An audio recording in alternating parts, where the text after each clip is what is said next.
Before we dive in, pause for a moment and tell me something. Where in the world are you watching from? And what time is it right now? Maybe it's sunrise in Nairobi, midnight in New York, afternoon in Canada, or evening in France. Don't just watch quietly. Drop a comment below and let's see how far this story reaches across the world. Now, lean in and let's begin. The train's whistle screamed through the desert air like a dying animal, and Étienne Moreau felt his heart stop. Standing on the wooden platform of Esperanza Station, he clutched the faded photograph of his mail-order bride so tightly the edges crumbled between his calloused fingers. Marie-Claire was supposed to step off that train. Blonde, young, with the soft hands of a city woman who'd never known hardship. Instead, the iron beast belched black smoke and revealed a sight that made his blood run cold. A woman emerged from the passenger car, her dark hair streaked with premature gray, her dress patched and repatched with different fabrics. But it wasn't the woman that made Étienne's jaw drop. It was what followed her. One child, two children, 3, 4, 5. They kept coming like water from a broken dam, each one smaller than the last, their faces dirty and hollow-eyed with hunger.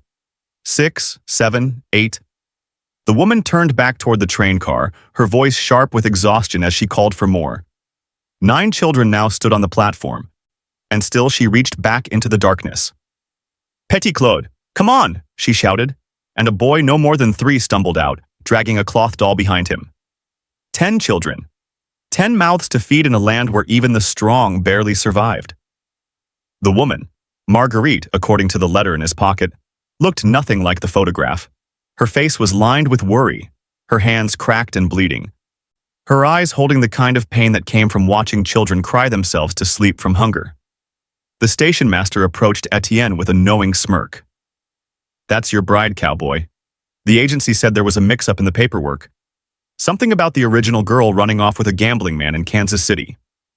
The old man's laughter was cruel, echoing off the wooden buildings that lined the dusty street. "Looks like you got yourself quite the bargain. Hope you got enough beans in that pantry of yours." Marguerite's eyes met Étienne's across the platform, and in that moment, he saw something that cut deeper than any knife. Fear. Raw, desperate fear of a woman who knew she'd been deceived, who knew she'd stepped off that train into the wrong life entirely. Her children huddled behind her skirts like frightened rabbits, and the smallest one, little Claude, began to cry. The sound pierced the desert silence, and Étienne realized that everything he'd planned, everything he'd dreamed of, had just crumbled to dust at his feet. 3 months earlier, Marguerite Dubois sat in the cramped tenement room in Montreal, staring at the eviction notice that would put her 10 children on the street. The tuberculosis had taken her husband Jean-Baptiste 2 winters ago, leaving her with nothing but debts and mouths to feed. Her fingers, raw from taking and washing for the wealthy families uptown, traced the words on the crumpled newspaper advertisement. "Honest rancher seeks wife. Good home, steady income, children welcome." It seemed like a prayer answered, a lifeline thrown into the drowning chaos of her existence. She'd written to the agency with trembling hands, telling them about her children but carefully omitting just how many. "I have a large family," she'd written, thinking that perhaps in the vastness of the American West, large might mean 3 or 4 children, not 10. The response came quickly. Too quickly, she realized now. A man named Étienne Moreau needed a wife for his ranch outside Esperanza, New Mexico. He was willing to accept children, the letter said, and he could provide a good life for a woman tired of city struggles. But somewhere in the exchange of letters, wires had crossed. The agency had mixed up her photograph with another woman's, a young seamstress named Marie-Claire, who'd also answered advertisements but had changed her mind at the last moment. Marguerite discovered this only when she arrived at the agency office with her children's few possessions bundled in flour sacks. The clerk, a thin man with nervous eyes, had stammered through an explanation that made little sense. Something about paperwork errors and missed telegrams. "But the train tickets are already purchased," he'd said, mopping sweat from his forehead despite the cool Montreal morning. "Mr. Moreau is expecting someone today. Perhaps it will work out for the best." He'd looked at her children, counting under his breath, his face growing pale. "You did say you had a large family, Mrs. Dubois. Surely a rancher needs many hands to help with the work." Now, as the train carried them across the endless prairie toward an uncertain future, Marguerite held baby Celeste close to her chest and watched her other children sleep in the crowded car. 8-year-old Henri tried to be the man of the family, keeping the younger ones in line. 12-year-old Isabelle helped with the babies, her childhood already sacrificed to necessity. What would this Étienne Moreau do when he saw them? What man could possibly want a ready-made family of 10 hungry children and their desperate mother? The train wheels clicked against the tracks, each rotation carrying them further from everything familiar and closer to what might be their final chance at survival. Étienne Moreau had built his ranch with his own hands and the help of his deceased brother, Philippe.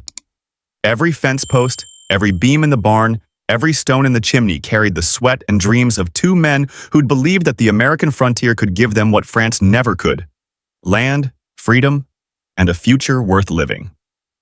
When Philippe died in a riding accident the previous spring, Étienne had realized that all their work meant nothing without someone to share it with, someone to help build the legacy they'd envisioned.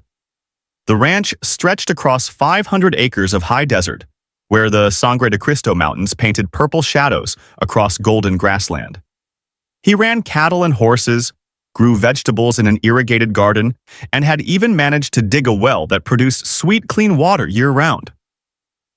The house was modest but solid: 4 rooms with a stone fireplace, glass windows shipped from Denver, and a front porch where a man could sit and watch the sunset paint the sky in colors that had no names.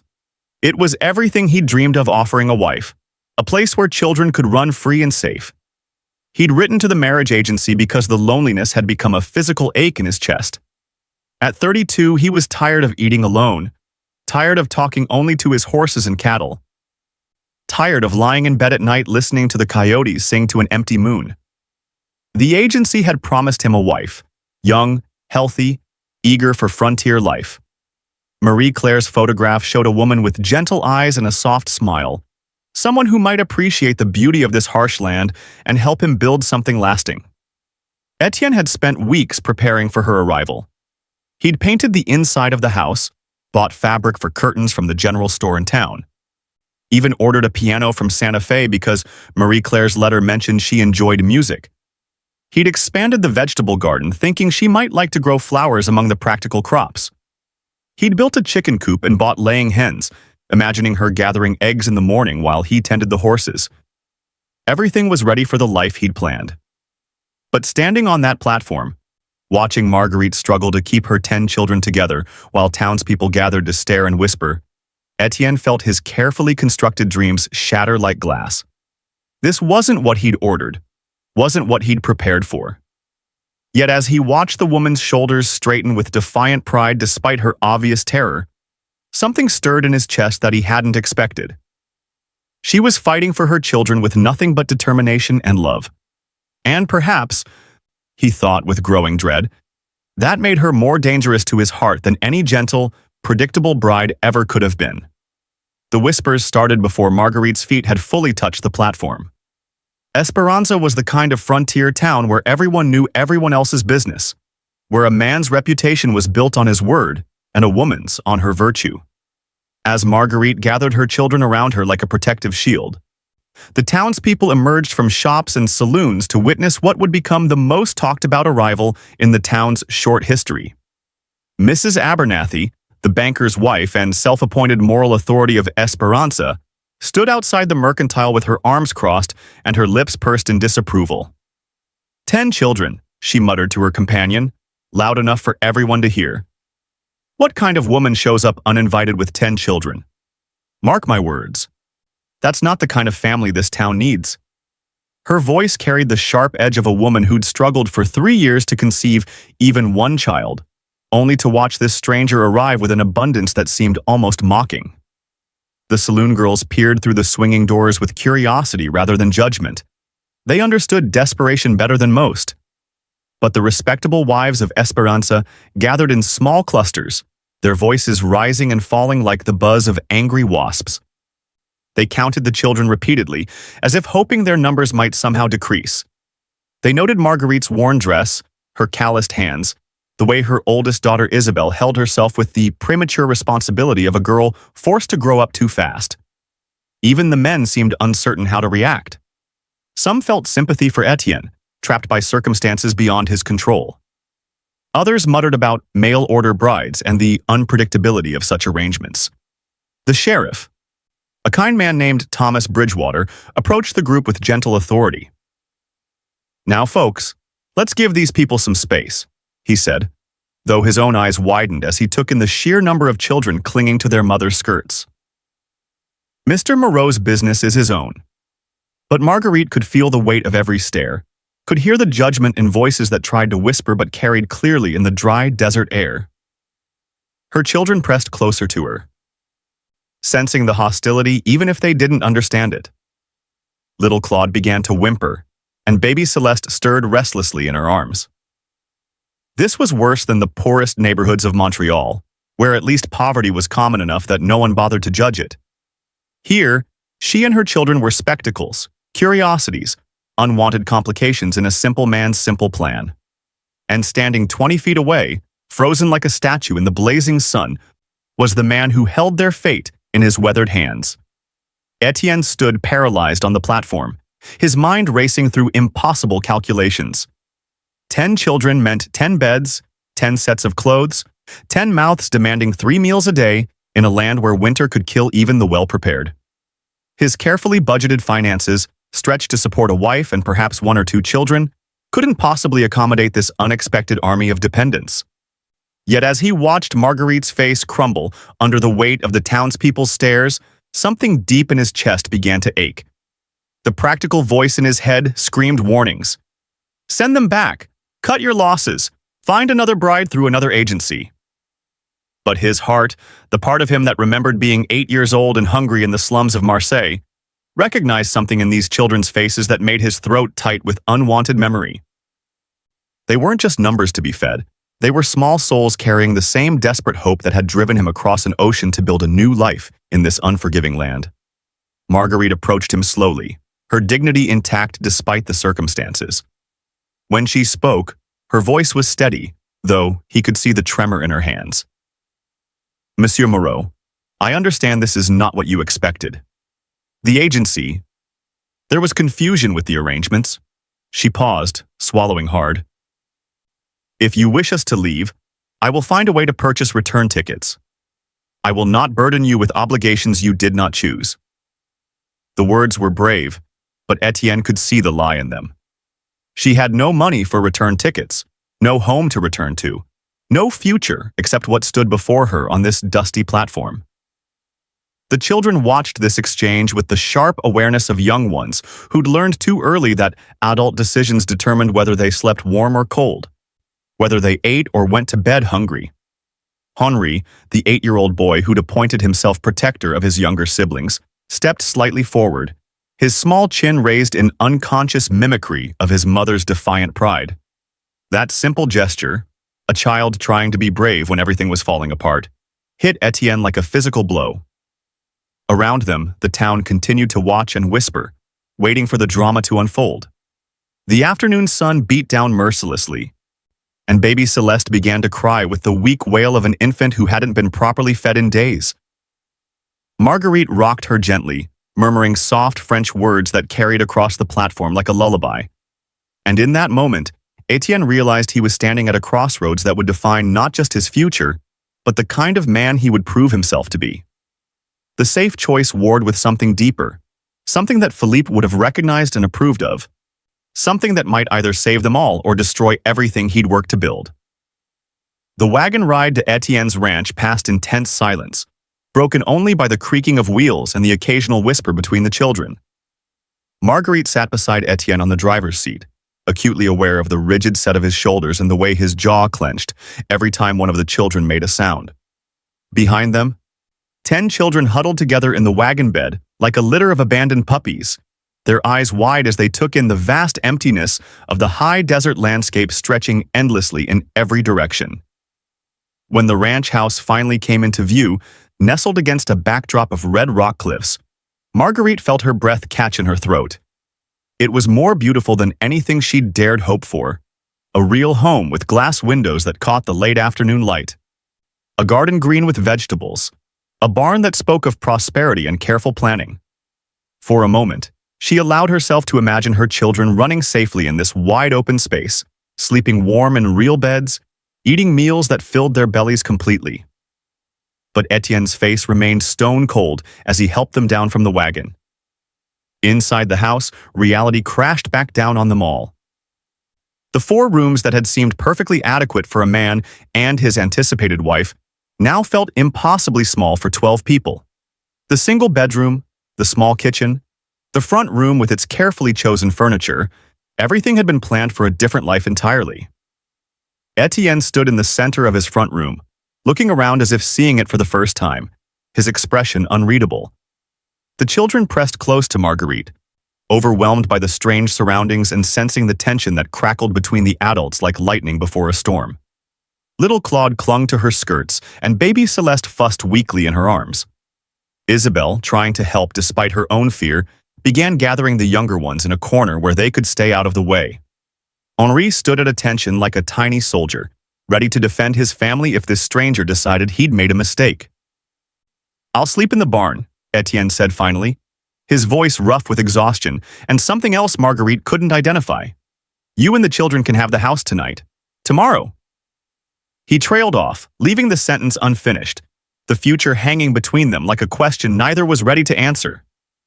As darkness fell over the high desert, Marguerite found herself alone in a stranger's house with 10 frightened children, wondering if tomorrow would bring salvation or the beginning of an even more desperate journey into the unknown. Marguerite woke before dawn to the sound of chickens and the distant lowing of cattle, her body aching from sleeping on the floor while the children claimed every available inch of bed and couch space. Through the kitchen window, she could see Étienne already at work in the barn, his movements efficient and purposeful as he tended to his animals. The sight of him, steady, capable, uncomplaining despite the chaos that had invaded his ordered life, stirred something unexpected in her chest. She moved quietly through the house, taking inventory of their situation with the practical eye of a woman who'd learned to make miracles from nothing. The pantry held enough food for perhaps a week if she stretched it carefully, and the root cellar revealed stores of vegetables that spoke of meticulous planning. Everything in the house was clean, well-maintained, organized with the precision of a man who'd built his life on careful preparation. She felt like an invader disturbing something sacred. When Étienne entered for breakfast, he found her already at the stove, somehow managing to feed 10 children from ingredients she'd discovered in his kitchen. The smell of fresh biscuits and bacon filled the air, and for a moment, he allowed himself to imagine this was how mornings were supposed to be, full of warmth and voices and the comfortable chaos of family life. But the fantasy shattered when he calculated the cost of the food she'd used, food that was supposed to last him through the month. The children ate with the desperate efficiency of those who'd known hunger, cleaning their plates completely and looking hopefully for more. Marguerite served them first, then Étienne, and took nothing for herself until she was certain everyone else had enough. The gesture wasn't lost on him. This woman, whatever else she might be, put her children's needs before her own without question or complaint. "The boys can help with the cattle," Marguerite said quietly as the children finished eating. "Henri is small but willing, and even little Luc can gather eggs. The girls can help me with the house and garden. We won't be burdens, Monsieur Moreau. We'll earn our keep." Her words carried quiet dignity, but Étienne could see the fear beneath them. She was negotiating for their survival, offering the only currency she had, labor and determination. As he looked around the table at 10 pairs of hopeful eyes, he realized that his simple life had just become infinitely more complicated. And somehow, despite all logic and planning, he wasn't entirely sure he wanted to change it back. 3 days into their uneasy coexistence, disaster struck with the suddenness of a summer thunderstorm. Étienne was working in the far pasture when he saw smoke rising from the direction of his house. Not the gentle gray of cooking fires, but the thick black column that meant real danger. His heart hammering against his ribs, he spurred his horse into a gallop, racing across the landscape as visions of his home burning with 12 people inside filled his mind with terror. He arrived to find controlled chaos. A kitchen fire had started when 8-year-old Henri tried to help with lunch and knocked over a pot of grease. Instead of panic, Marguerite had turned the crisis into a lesson in survival. Isabel was carrying buckets of water from the well with military precision, while the older boys formed a chain to pass them along. Marguerite herself stood at the center of the action, calmly directing the operation while simultaneously comforting the younger children who'd been frightened by the smoke and shouting. The fire was already out by the time Étienne dismounted, but the kitchen bore the scars of the accident. Scorched walls, a damaged section of floor, the acrid smell of burned wood and grease hanging in the air. His first instinct was anger. This was exactly the kind of disaster he'd feared. Proof that too many people in too small a space would inevitably lead to destruction. But as he surveyed the damage, something else began to take shape in his understanding. These children weren't the helpless burdens he'd expected. Henri, despite causing the accident, had immediately run to get his mother instead of trying to hide his mistake. Isabel had acted with the quick thinking of someone trained in crisis management. Even 6-year-old Marie had helped by gathering the younger children away from danger. They were a team, trained by necessity to work together, to support each other, to turn disaster into manageable challenge. Marguerite approached him with her chin raised, ready to accept blame and consequences. "I take full responsibility, Monsieur Moreau. Henri is my child, and I should have been watching more carefully.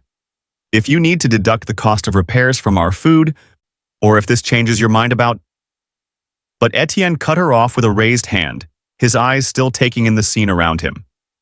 For the first time since their arrival, he was seeing not problems to be solved, but people who solved problems. And that realization shifted something fundamental in the way he looked at the woman standing before him, ready to sacrifice anything to protect the family she'd somehow kept together against impossible odds. Sheriff Thomas Bridgewater arrived at the ranch just as Étienne was beginning repairs on the kitchen damage. The lawman's face carried the serious expression of someone bringing unwelcome news, and his eyes took in the evidence of the recent fire with professional assessment. Behind him rode Marcus Hartwell, the wealthiest rancher in the territory, and a man whose opinion carried significant weight in the territorial government. "Étienne," Sheriff Bridgewater said, dismounting with the careful movements of a man who'd spent too many years in the saddle. "We need to talk. There's been some concern in town about your situation here. People are asking questions about proper living arrangements, about whether this many children can be adequately cared for on a single ranch." His voice carried regret, as if he wished he didn't have to deliver this message. Marcus Hartwell's presence added weight to the warning. A tall man with silver hair and clothes that spoke of Eastern education and Western success, he commanded respect through sheer force of personality and financial influence. "The territorial authority takes child welfare seriously, Moreau," he said, his voice carrying the authority of someone accustomed to being obeyed. 10 children living in a 4-room house, reports of kitchen fires, questions about adequate supervision. It paints a concerning picture. Marguerite emerged from the house with baby Celeste in her arms, her other children gathering behind her like a protective shield. She'd heard enough of the conversation to understand the threat, and her face had gone pale beneath its tan. Étienne could see her calculating distances, how far to the next town, whether she had enough money hidden away for train tickets, how long the children could survive if they had to run again. "What exactly are you saying, Sheriff?" Étienne asked, though he already knew the answer. The law could remove the children, claim they were living in unsafe conditions, place them in institutions or separate families who might want 1 or 2 but never tend together. The thought of these children being scattered like leaves in a harsh wind, of Marguerite losing the family she'd fought so hard to keep together, sent a surge of protective anger through his chest that surprised him with its intensity. Sheriff Bridgewater glanced apologetically at Marguerite before answering. "I'm saying you've got 2 weeks to prove this arrangement is working, Étienne. 2 weeks to show that these children are being properly housed, fed, educated, and supervised. Because if the territorial inspector finds conditions unsuitable—" He left the threat unfinished, but its implications hung in the desert air like smoke from a distant fire. Marguerite's grip tightened on baby Celeste, and Étienne realized that everything, their fragile new life, his carefully built ranch, her children's future, now balanced on the edge of a knife. That evening, after the children had been fed and tucked into their makeshift beds throughout the house, Étienne found Marguerite sitting on the front porch in the gathering darkness. She was mending one of little Claude's shirts by lamplight, her needle moving with the practiced efficiency of someone who'd spent countless hours trying to make old clothes serve a little longer. The weight of the day's threats hung between them like a storm cloud, and when she looked up at his approach, he could see she'd been crying. "I'll leave tomorrow," she said quietly, her voice steady despite the tears that tracked silver lines down her cheeks. "I won't let them take my children because I made poor choices. There's a convent in Santa Fe they might take some of the younger ones if I work in their laundry, and perhaps families in other towns might want one or two." Her voice broke on the last words, and she turned away, unable to continue the thought that would tear her heart into pieces. Étienne sat heavily on the porch step beside her, his own heart hammering with a decision that terrified him more than anything he'd ever faced. "There's another way," he said, his voice rough with emotion he couldn't quite name. "We could marry, tomorrow. Make this arrangement legal and permanent. Sheriff Bridgewater could perform the ceremony, and then no territorial inspector could question the living situation or threaten to separate the children." Marguerite's needle stopped moving, her breath catching in her throat. "You would do that? For children who aren't yours? For a woman you didn't choose?" The wonder in her voice was mixed with something deeper, a desperate hope she was afraid to acknowledge. "But Monsieur Moreau, you planned for a different life. A young wife who could give you your own children. Someone who could love you as you deserve to be loved." "Maybe I planned wrong," Étienne said, surprised by the truth in his own words. "Maybe what I thought I wanted isn't what I actually need." He turned to face her fully. Seeing in the lamplight a woman who'd sacrificed everything for love, who'd crossed a continent to save her children, who'd turned his house into a home in just 3 days despite impossible circumstances. "I'm not asking you to love me, Marguerite. I'm asking you to let me help you save your family." The silence stretched between them while night sounds filled the air. Coyotes calling in the distance, the rustle of wind through the sage, the gentle lowing of cattle settling for the night. When Marguerite finally spoke, her voice was barely above a whisper.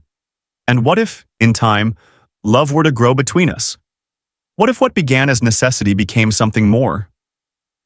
The question hung in the darkness, full of possibility and terror in equal measure, while both of them contemplated a future neither had planned but both were beginning to desperately want. The ceremony took place at sunrise the next morning, with Sheriff Bridgewater officiating and the children serving as witnesses. Marguerite wore her only good dress, navy blue with tiny white flowers, carefully mended and pressed, while Étienne stood beside her in his Sunday clothes, both of them trembling with nerves and the magnitude of what they were undertaking. The words were simple, practical, legally binding, but as they spoke their vows in the golden light of the desert dawn, something profound shifted between them. "Do you, Étienne Moreau, take this woman to be your lawfully wedded wife, to have and to hold, in sickness and in health, for richer or poorer, for better or worse, till death do you part?" Sheriff Bridgewater's voice carried clearly across the ranch yard, where the children stood in a neat line, their faces solemn with the understanding that this moment would determine their fate. "I do," Étienne said, his voice stronger than he'd expected, and when Marguerite repeated the same words, her voice carried a quiet strength that spoke of desperate hope becoming determined commitment. They had no rings to exchange, but when Étienne took her work-roughened hands in his, the gesture felt more intimate than any golden band could have made it. These were hands that had worked miracles, that had kept 10 children alive against impossible odds. And now they were his to protect and cherish. The kiss that sealed their union was gentle, hesitant, but it held the promise of something that might grow with time and care. When they turned to face the children, 10 pairs of eyes watched them with expressions ranging from hope to uncertainty to outright joy. Little Claude clapped his hands and shouted, "Maman!" as if he'd been waiting for permission to be happy, and his infectious delight spread through the group until even serious Henri was smiling. As they walked back toward the house, their house now, officially and legally, Étienne felt the weight of responsibility settle on his shoulders like a familiar harness. He was now the father of 10 children he'd never chosen, the husband of a woman he barely knew, the protector of a family that had been thrust upon him by circumstances beyond anyone's control. But walking beside Marguerite with her children chattering around them in excited French and English, he realized that some of the best things in life came not from careful planning, but from the courage to embrace what was offered, even when it looked nothing like what you'd originally dreamed. In the weeks following their marriage, the ranch transformed from a bachelor's orderly domain into something entirely different. Messier, louder, infinitely more complex, but somehow more alive than it had ever been. Étienne discovered that 10 children could accomplish an astonishing amount of work when properly organized, and Marguerite had a gift for turning chaos into productive activity that bordered on the miraculous. The boys proved themselves capable ranch hands despite their youth. Henri, eager to redeem himself after the kitchen fire, became Étienne's shadow, learning to mend fences and care for cattle with the serious dedication of someone determined to prove his worth. Even 6-year-old Luc could gather eggs and help with feeding the chickens, his small hands gentle with the birds that had initially terrified him. The older boys, Marcel, 14, and Pierre, 12, took to riding and roping with natural ability that impressed their new stepfather. The girls transformed the domestic side of ranch life with equal efficiency. Isabelle, at 12, had skills in cooking and household management that rivaled women twice her age. 9-year-old Yvette had an instinct for gardening that made the vegetable patch flourish beyond anything Étienne had achieved alone. Even the youngest girls found ways to contribute. 4-year-old Angeline helped her mother with baby Celeste, while 6-year-old Gabrielle proved surprisingly talented at mending clothes despite her small fingers. Marguerite worked from dawn to dusk, managing the household with military precision while somehow making everyone feel loved and valued. She cooked meals that stretched ingredients into abundance, organized work schedules that kept everyone productive without overwhelming the younger children, and maintained order in a house that now sheltered 12 people in space designed for 2. Watching her move through her daily routines, Étienne began to understand that what he'd initially seen as an impossible burden was actually a kind of miracle, a woman who could create abundance from scarcity, harmony from chaos. But it was the small moments that surprised him most. Little Claude shyly offering him a handful of wildflowers picked from the meadow. Isabelle asking his opinion on the best way to preserve vegetables for winter. Henri's face lighting up when Étienne praised his work with the cattle. These children, who had every reason to distrust adult men, were slowly beginning to accept him as part of their family. And Marguerite, watching these interactions with careful eyes, was starting to look at him with something warmer than mere gratitude, something that made his heart beat faster whenever he caught her gaze across the dinner table. 3 weeks after the wedding, a black carriage appeared on the horizon, raising dust clouds that announced official business long before the vehicle reached the ranch house. Marguerite saw it first from the kitchen window where she was kneading bread, and her hands stilled on the dough as her heart began to race. This was the territorial inspector Sheriff Bridgewater had warned them about, coming to determine whether 10 children were being properly cared for, or whether they needed to be removed for their own safety. Inspector Harold Jameson emerged from the carriage like a dark bird of prey, his black suit impeccable despite the dusty journey, his thin face set in lines of professional skepticism. He carried a leather portfolio and the kind of authority that came from years of making decisions about other people's lives. Behind him stepped his assistant, a nervous young clerk who immediately began taking notes on everything he observed. "Mr. and Mrs. Moreau," Inspector Jameson said, his voice clipped and formal. "I trust you understand why I'm here. The territorial government has received reports about the living conditions of 10 minor children allegedly under your care. I'm here to conduct a thorough evaluation of their housing, education, nutrition, and general welfare." His eyes swept over the ranch buildings with the calculating gaze of someone looking for problems. Étienne and Marguerite stood side by side on the front porch. Their united front carefully planned but genuinely felt. Behind them, the children arranged themselves in order of age, their faces scrubbed clean, their clothes mended and pressed, their posture reflecting weeks of preparation for this moment. They'd practiced what to say if questioned, how to demonstrate their education and skills, but nothing could entirely mask their nervousness. "Inspector Jameson," Étienne said, his voice steady despite the tension coiling in his chest. "You're welcome to examine everything. We have nothing to hide. These children are well cared for, properly housed, and contributing members of this ranch family. But even as he spoke the words with confidence, he could see the inspector's eyes cataloging details, the crowded sleeping arrangements, the patched clothes, the obvious signs that this household was stretching resources to their absolute limit. The next few hours would determine whether their hastily constructed family would be allowed to remain together, or whether it would be torn apart by well-meaning officials who couldn't see past circumstances to the love that held them all together.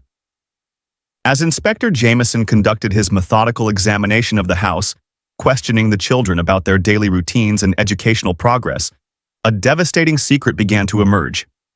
During his interview with 12-year-old Isabel, conducted privately in the front room while the others waited anxiously outside, the girl's careful composure finally cracked under the pressure of official scrutiny. "Tell me about your mother's first marriage," Inspector Jameson said, his pen poised over his notepad. "How long was she married to your father?"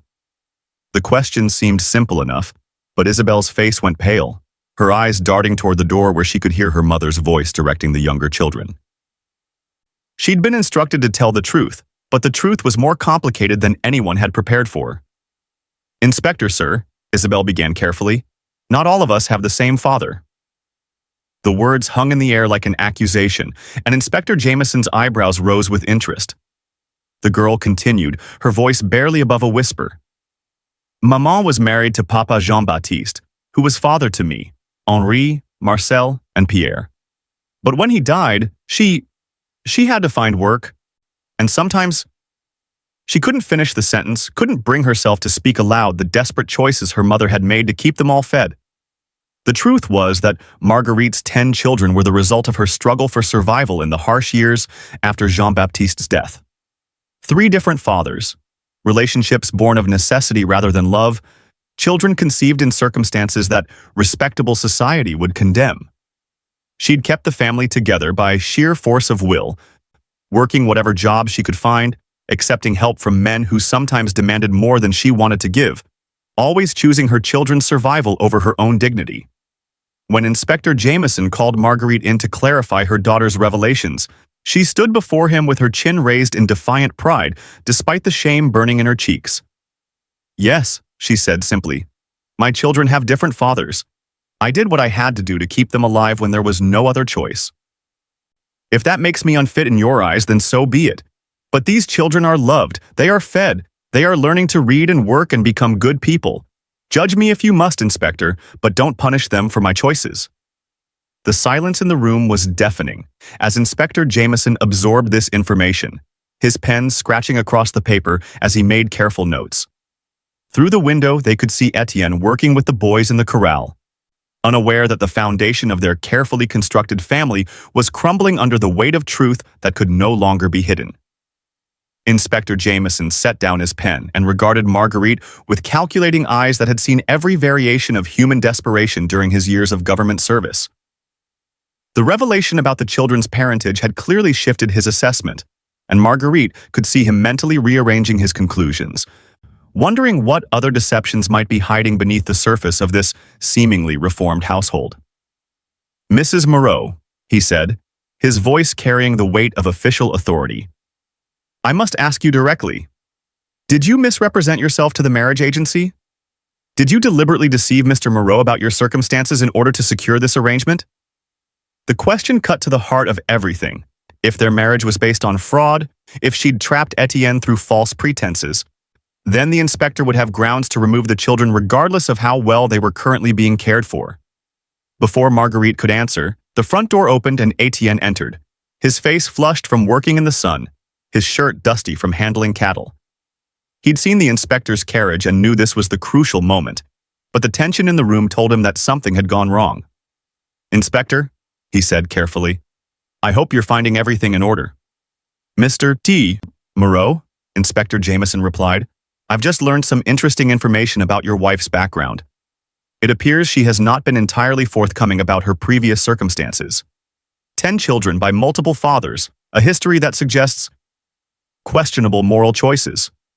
He paused, watching Étienne's face for signs of shock or betrayal. "Were you aware of these facts when you agreed to marry her?"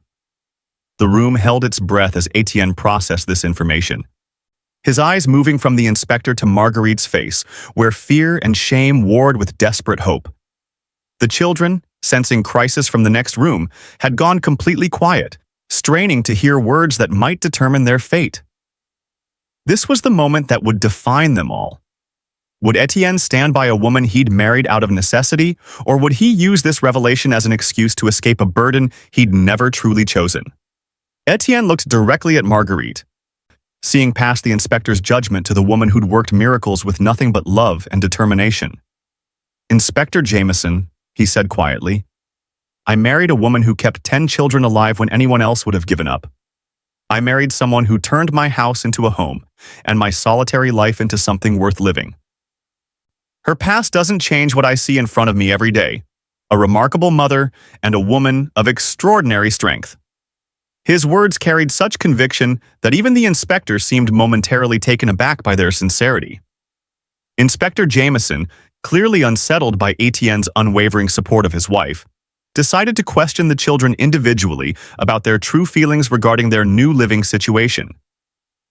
He'd seen too many cases where children were coached to give acceptable answers while hiding the reality of abuse or neglect. But as he spoke with each child separately, their responses began to paint a picture that challenged his preconceptions about unconventional families.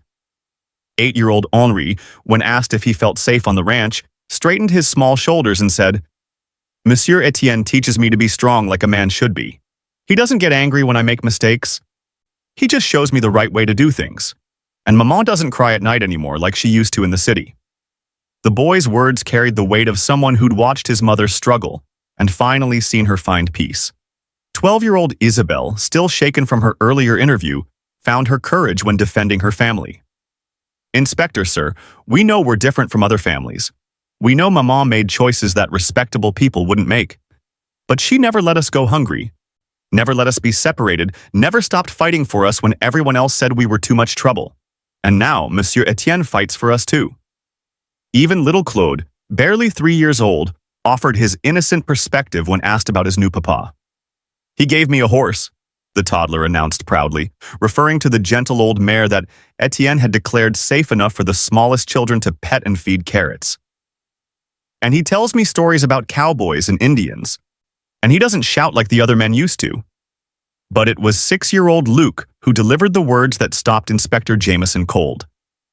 When asked what he liked best about living on the ranch, the boy thought seriously before answering. "I like that we don't have to be scared anymore. In the city, Maman was always scared about money and food and mean landlords. Here, she smiles when she makes breakfast, and she sings while she works in the garden. And when Papa Étienne looks at us, he doesn't count how much we cost. He just sees us."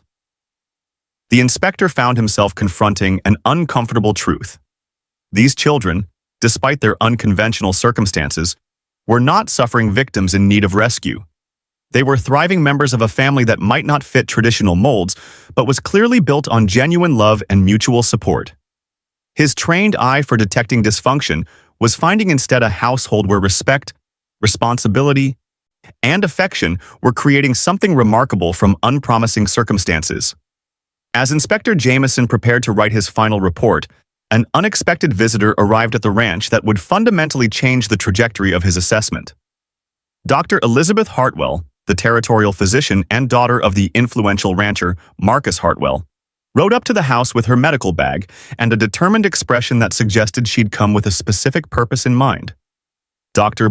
Hartwell was a woman who commanded respect through competence rather than birthright. Educated at a medical college in Philadelphia before returning to New Mexico territory to serve frontier communities, she'd earned her reputation by treating everyone from wealthy ranchers to struggling homesteaders with equal skill and compassion. Her opinion carried significant weight with territorial authorities, including Inspector Jameson. "Inspector," she said, dismounting with the practiced ease of someone equally comfortable in a saddle or an operating room, "I understand you're evaluating the welfare of the Moreau children. I've come to provide medical assessment and testimony."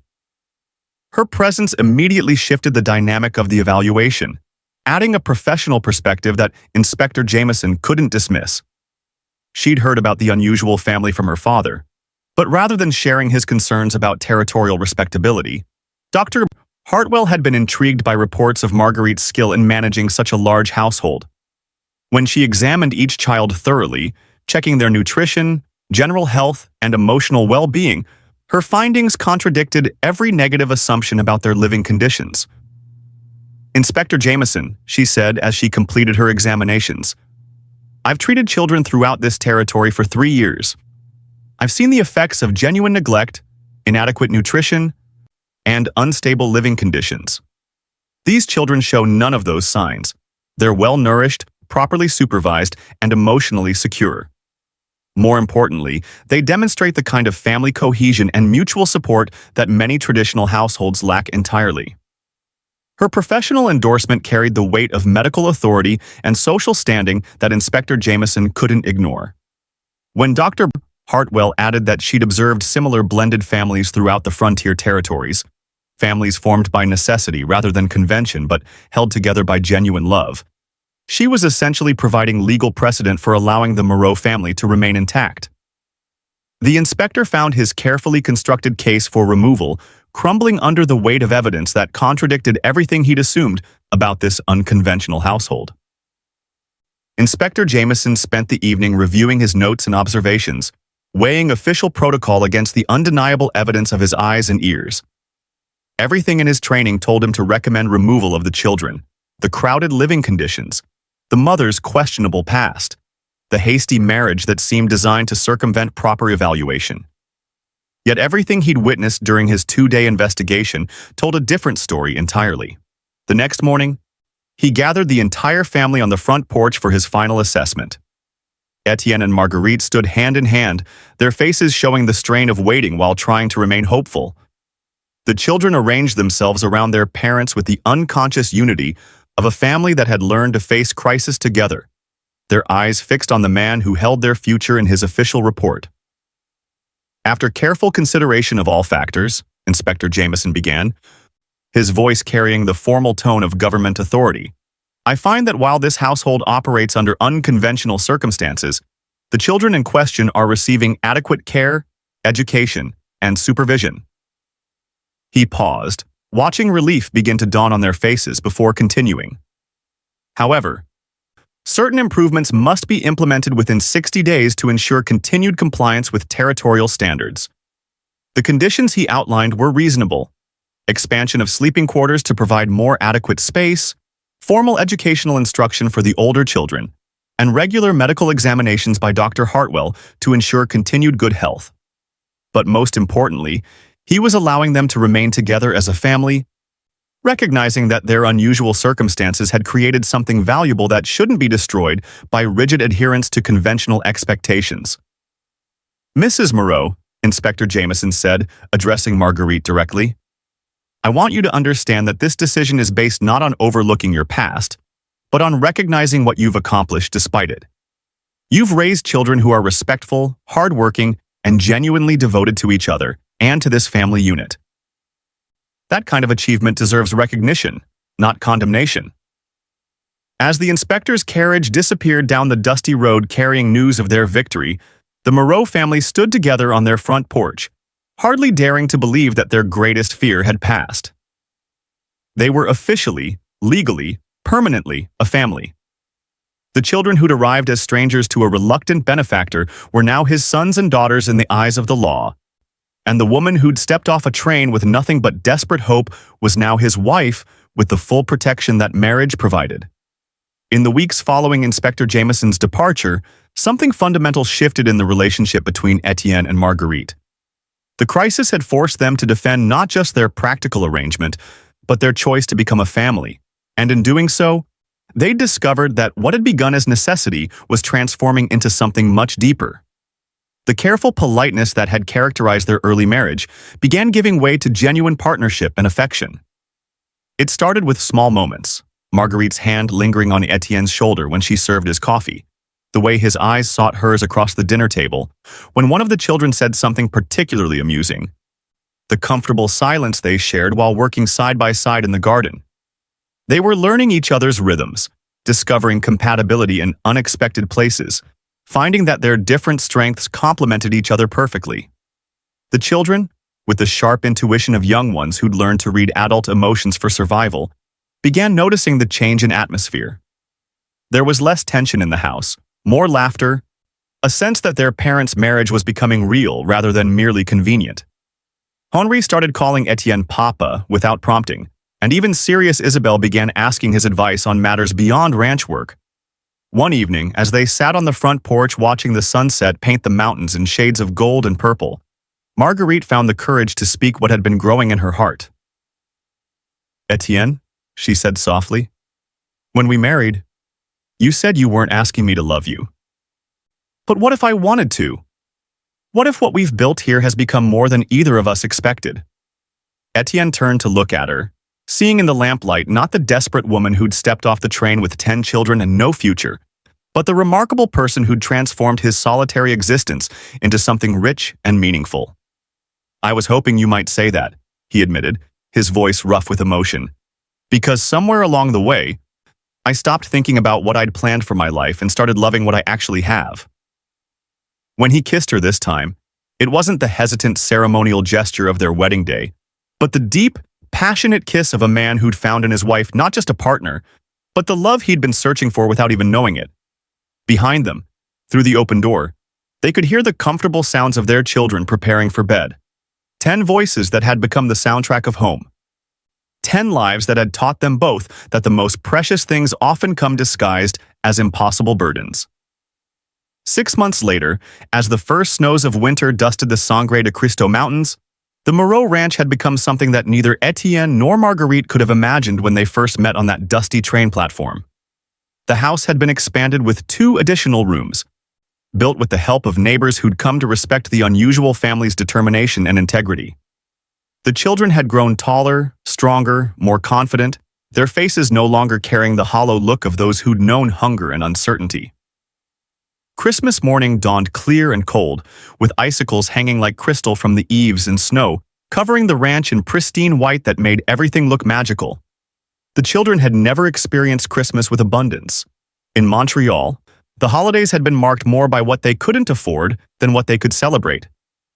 But this year, the tree in the front room was surrounded by gifts that Étienne and Marguerite had spent months planning and creating. There were practical gifts, warm coats and sturdy boots for the growing children, books for those learning to read, tools sized for small hands to help with ranch work. But there were also wonderful surprises: a set of paints for artistic Yvette, a carved wooden horse for Claude, hair ribbons for the girls, and a real cowboy hat for Henri that made him strut with pride. For baby Celeste, now taking her first wobbling steps, Étienne had carved a set of wooden blocks that she immediately tried to eat. But the greatest gift was the announcement that Marguerite made as they gathered around the breakfast table, her face glowing with happiness, and something else that made Étienne's heart skip a beat.